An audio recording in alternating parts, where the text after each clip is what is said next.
A venit momentul extragerii premiilor. Fiecare mesaj a primit un număr și numerele acestea sunt în coșuleț. Haideți să vedem care sunt copiii care își primesc cadouri de la copilaș.ro. Le ia toate bilețelele, le punem înăuntru, așa, și acum amestecă și extrage. Extrage un bilețel. Primul mesaj câștigător este numărul 19. Mai extrage unul.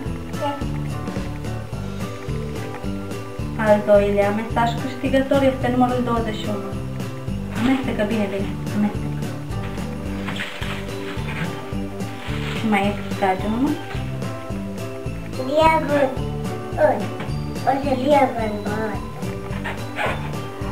Mai extragem cu bilețel. Și al treilea mesaj câștigător este 137. Haideți să vedem care sunt câștigătorii. Primul câștigător cu numărul 19 este Ada și fetița ei își dorește un microfon cu Hannah Montana și îl primește de la copilaș.ro.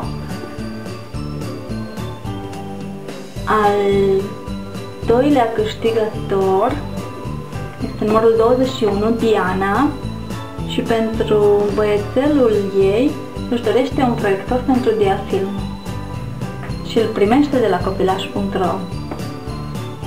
Al treilea câștigător